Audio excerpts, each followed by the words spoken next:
Rasman Arif Nasution selaku kuasa hukum Fadel Al-Fajar Badjideh yang merasa jadi bulan-bulanan Nikita Mirzani akhirnya tidak bisa lagi menolerir terkait berbagai pernyataan Nikita selama ini atas dirinya di tengah pembelaan hukumnya terhadap sang klien Fadel.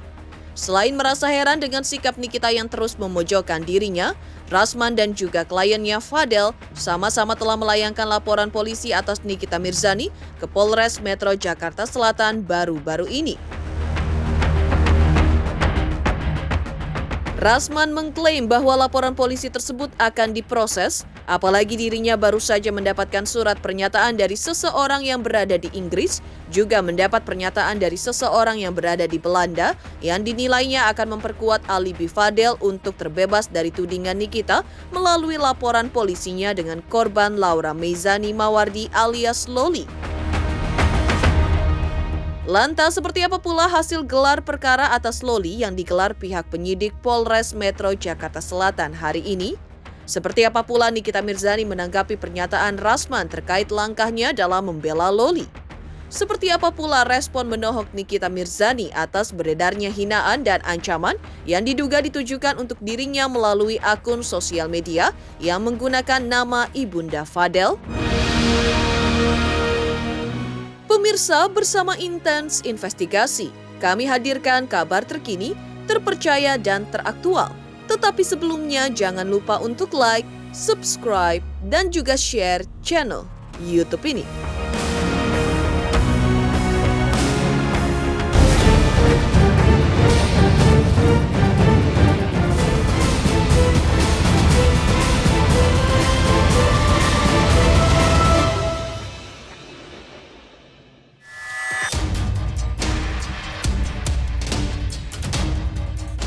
Perseteruan Nikita Mirzani dan Fadel Al-Fajar Badjideh di ranah hukum tampaknya kian sengit dan memanas. Setelah kedua belah pihak yang bersih tegang tak hanya saling menyerang dengan argumen, tapi juga saling melayangkan laporan polisi.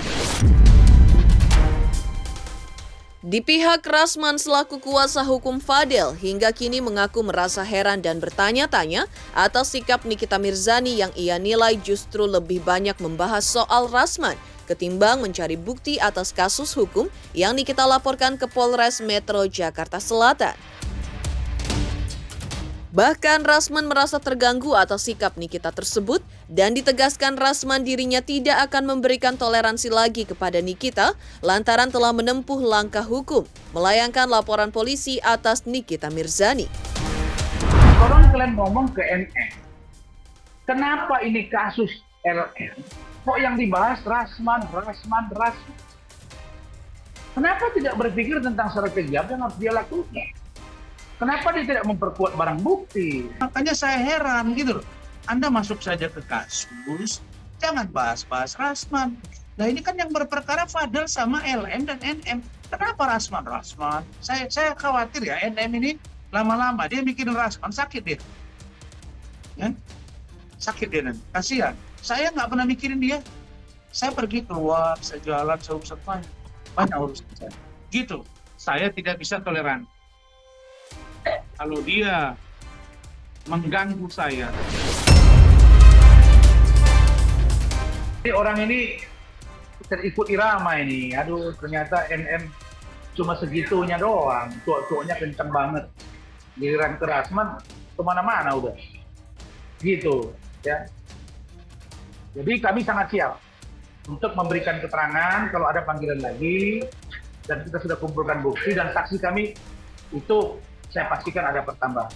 Dan saya terima kasih Polri sudah merespon surat-surat kami dan surat-surat yang lain kepada instansi terkait sudah saya tanda tangani. Tinggal itu dijalankan. Dan pembelaan ini harus komprehensif, penegakan hukum harus komprehensif. Tidak boleh pemaksaan atas nama siapapun.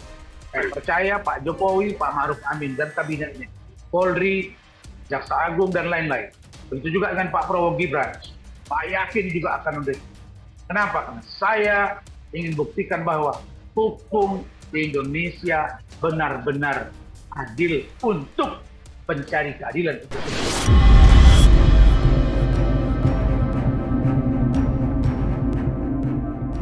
Rasman juga mengingatkan sekaligus menegaskan bahwa laporan polisi yang pihaknya dan juga Fadel layangkan atas Nikita Mirzani di Polres Metro Jakarta Selatan baru-baru ini dipastikan akan diproses oleh polisi hingga tuntas. Dan Rasman mengaku ia nantinya akan mendatangi pihak-pihak terkait untuk membahas perihal kasus Laura alias Loli, karena Rasman mengaku baru saja ia mendapat surat pernyataan dari seseorang yang berada di Inggris, termasuk keterangan seorang ibu dari Belanda dan putrinya, di mana diklaim Rasman akan memperkuat bantahan Fadel untuk terbebas dari tudingan Nikita Mirzani. Saya ingin beritahu kalian semua bahwa yang namanya laporan kami sebagai kuasa hukum kepada dari NM, insya Allah juga akan kami jalankan. Plus, bagaimana kami akan datang ke pihak-pihak terkait untuk membicarakan tentang LM. Saya terima kasih kepada Bapak Kapolres, Pak Kombes Pol Ade Rahman, itu juga dengan Kasareskrim, Bapak atau adik saya, ya, AKBP Gogo Galesi, dan Kanit PPA serta penyidik. Kenapa? Karena mereka sudah sangat profesional menangani kasus. Oke. Adapun tentang laporan saya dan laporan Pak Umar Bajide itu pasti berproses. Dan Pak Kapolres sudah tahu LP itu karena saya sudah WA juga beliau. Dan saya sudah pesan agar ini benar-benar on the track. Kenapa? Karena saya orang kan sudah saya bilang, saya tidak sama dengan si pengacara itu. Yang kalau ngomong, Pak Kapolda, Pak Kapolres, ini. Enggak. Tipe Rasman enggak begitu. Saya akan kritik dari dalam. Saya katakan bahwa LM posisinya ketika dijemput paksa, ketika ibunya melaporkan Fadel, posisi LM pada waktu itu adalah ingin melaporkan NM, ibunya dalam dugaan penelantaran. Itu poin 2 besarnya. Poin 3 besarnya, bahwa saudari LM melakukan USG itu atas kemauan sendiri. Dan saya pastikan tidak ada Fadel Alfajar Bajide di situ. Kenapa itu dia lakukan? Sebagai counter publik dari tindakan NM yang sudah cuak-cuak di media sosial, dikutip oleh beberapa TV dan online, media elektronik lain, bahwa LM ini pacaran dengan Fadel, diduga dihamil, sehingga dilaporkan. Saya kasih lagi nih bocoran. Saya tadi siang baru menerima statement letter, surat pernyataan dari Ibu JF dan E dan atau Mama E dari United Kingdom Inggris. Dan sedang kita kolaboratifkan dengan yang ada menghubungi saya dari Belanda. Semua ini adalah pernyataan yang menurut Ibu JF dan putrinya E dapat dipertanggungjawabkan. Jadi saya hanya meneruskan untuk nanti statement letter ini jadi pegangan kami, jadi referensi, dan kalau diperlukan untuk meminta keterangan, mereka berkenan. Jadi nggak usah diejek-ejek lah dapat. Apalagi keterangan tadi siang melalui statement letter itu, bahwa dia itu memang diduga ada hubungan spesial dengan seseorang yang berinisial A di UK. Yang akan sangat sulit membuktikan kalau ada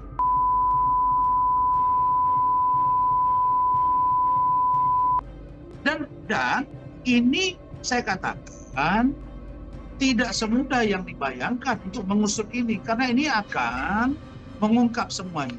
Untuk kesediaan dari Ibu EJF dan eh, putrinya itu sudah ada. Tentang datang ke Jakarta atau seperti apa, itu nanti kami akan sampaikan ke penyidik. Tapi yang pasti mereka bersedia memberikan keterangan seperti apa LM yang mereka ketahui ketika studi, ketika berhenti, ketika masuk lagi, ketika tinggal di rumah mereka, ketika sampai ke Indonesia. Itu mereka paham. Dan itu sudah dituangkan dalam surat pernyataan.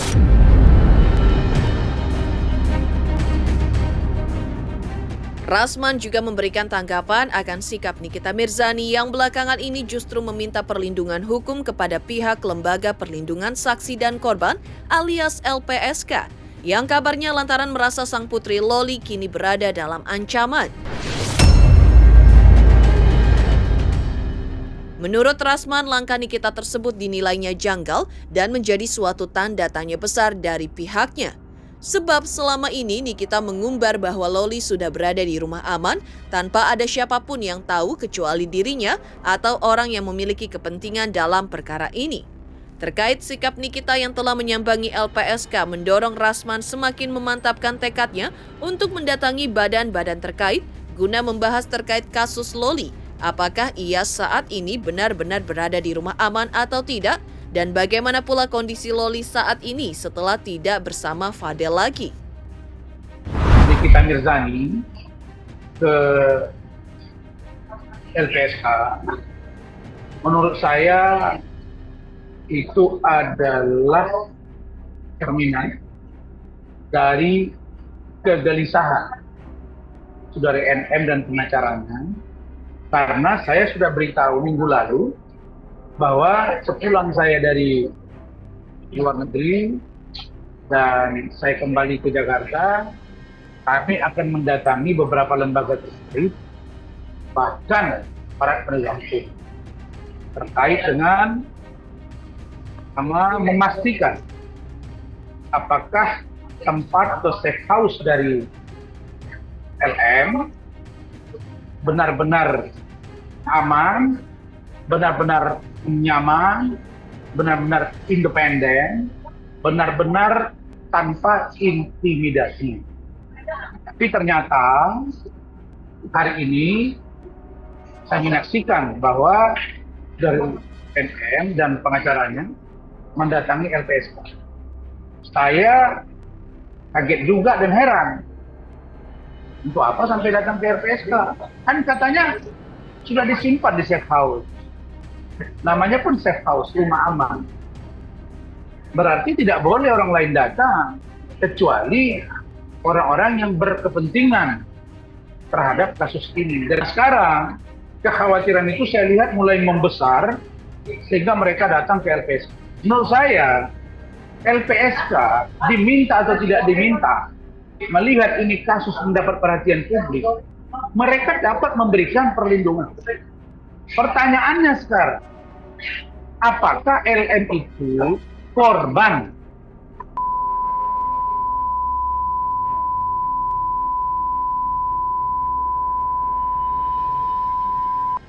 Atau disuruh melakukan lewat Fadel? Bagaimana kalau itu dia yang melakukan? Bagaimana itu kalau kemauan dia sendiri? Bagaimana karena inisiatif dia sendiri? Bagaimana kalau bukan Fadel pelakunya? Bagaimana kalau bukan Fadel yang menyuruh? Bagaimana kalau bukan kakak Fadel yang menyuruh? Bagaimana kalau ayahnya atau mamanya bukan yang menyuruh dan atau tidak mengetahui sama? Terus apa yang mau dilindungi? Kami ingin memastikan dan ingin tahu apakah safe house sekarang itu benar-benar aman, nyaman, tanpa intervensi, tanpa pressure, tanpa tekanan. Itu perlu. Nah, terus kalau dibilang, oh, nggak boleh dong dilakukan konfrontir. Lah, kenapa ada larang-larang konfrontir? Konfrontir kan bagian dari penegakan hukum juga, kalau dari aspek sosiologisnya. Nggak bisa dong ada larang-larang itu. Begitu juga dengan gelar perkara. Ya, kami pasti ajukan semua. Jadi saya akan lakukan seluruh instrumen hukum, akan saya lakukan untuk membela Fadel. Saya dan tim sudah rapatkan. Jadi, saya bilang, makanya Anda itu jangan takabur. Saya jamin akan masuk penjara. Saya jamin sekeluarga masuk penjara. Tadi ngomong lagi, ya minggu depan, Senin, Selasa, Rabu, Kamis. Dari dulu seminggu terus. Ya kalau datang emang kenapa? Emang bisa ditangkap klien kami tanpa dasar? Nggak bisa dong. Nggak bisa. Karena hukum harus on the track. Law is justice declared. Sudah saya jelas katakan berulang-ulang. Apalagi sekarang due process of law. Kami ingin pastikan bahwa apapun keterangan LM besok harus diisi dengan keterangan klien kami. Kenapa? Karena mereka yang berkomunikasi dan yang berpacaran. Meskipun menurut klien kami, dia tidak pernah melakukan.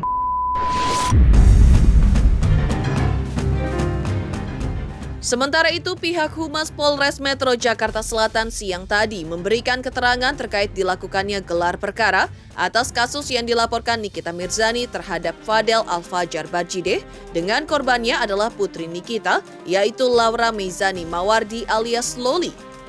Lantas seperti apa penjelasan pihak Humas Polres Metro Jakarta Selatan akan hasil gelar perkara kasus Laura tersebut?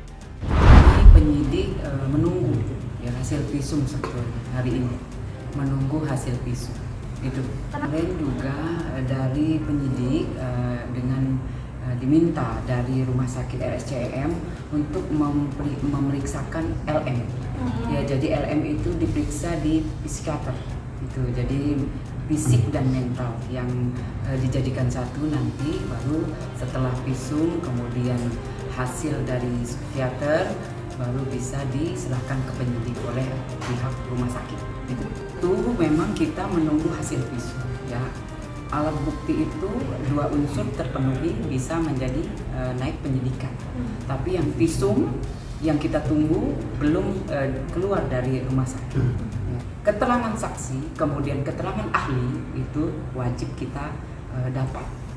Jadi status saat ini masih lidik, Bu? Masih penyelidikan. Ya, jadi kalau kita menunggu visum, kemudian visum diterima, lanjut itu yang menjadi bahan oleh penyidik. Ya, kemudian nanti jika memang ada penyidik, nanti kita update kembali.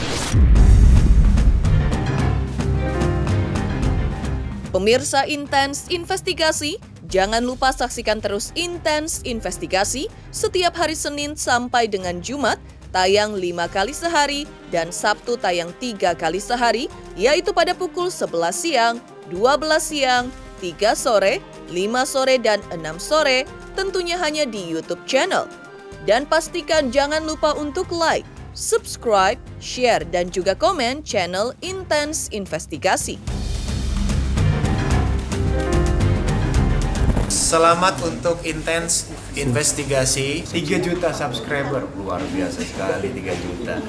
Ya pokoknya semakin sukses lah dan bisa menghadirkan sesuatu yang memang baik untuk diperlihatkan.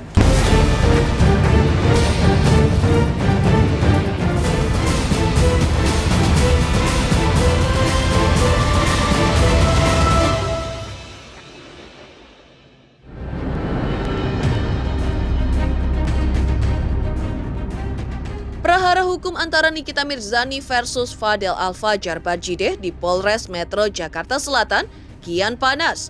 Menyusul beredar di sosial media satu akun menggunakan nama Ibunda Fadel, yaitu @titine_badjideh, yang berkomentar terkait prahara hukum yang kini bergulir.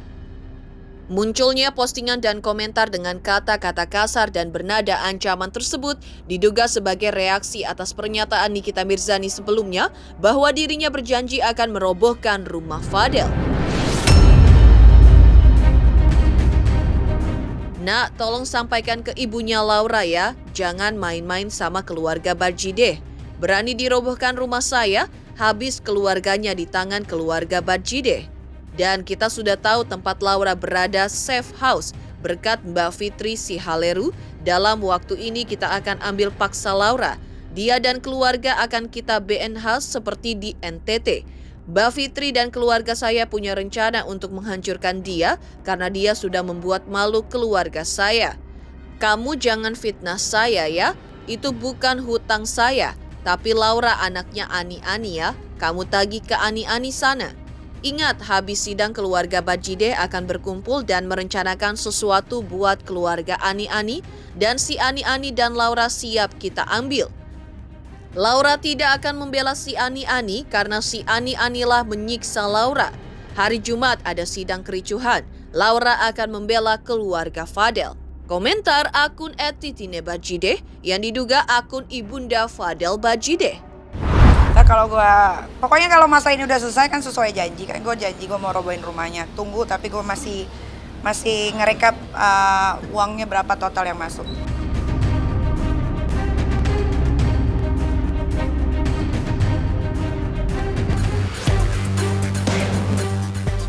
Menanggapi kata-kata kasar dan postingan bernada ancaman dari akun yang menggunakan nama ibunda Fadel Al-Fajar Bajideh yang kini lagi viral di sosial media, Nikita Mirzani tidak merasa hal tersebut sebagai suatu ancaman berarti, lantaran pelaku kejahatan tidak akan mengumbar aksi kejahatannya terlebih dahulu, apalagi sampai diungkapkan ke publik. Nikita menilai wajar kalau ada pihak yang terpancing amarah oleh berbagai sindiran yang ia telah ucapkan selama ini. Meski demikian, tetap saja Nikita menempuh langkah hukum atas akun tersebut dengan membuat laporan polisi. Nikita mengaku telah melayangkan laporan polisi atas akun tersebut kemarin melalui kuasa hukumnya Fahmi Bahmid. Sudah dilaporkan sama Bang Fahmi? Kemarin. Hari ini? Lihat itu sebagai ancaman nggak sih? Enggak lah, biasa aja. Orang kalau mau melakukan kejahatan tuh nggak bilang-bilang lagi kalau mafia yang benar ya. Totonya jadi aja gitu. Kalau ini kan terlalu kebanyakan omong, jadi nggak ada rasa takut sama sekali, biasa aja. Ya kalau ada rasa marah untuk orang yang sudah tidak gue anggap lagi sebagai manusia, ya itu manusiawi. Demikian pemirsa kabar terkini, terpercaya dan teraktual yang kami hadirkan hari ini. Saksikan terus Intens Investigasi setiap hari Senin sampai dengan Jumat, tayang 5 kali sehari, pada Sabtu tayang 3 kali sehari, yaitu pada pukul 11 siang, 12 siang, 3 sore, 5 sore, dan 6 sore, tentunya hanya di YouTube channel. Dan pastikan jangan lupa untuk like, subscribe, share, dan juga komen channel Intens Investigasi.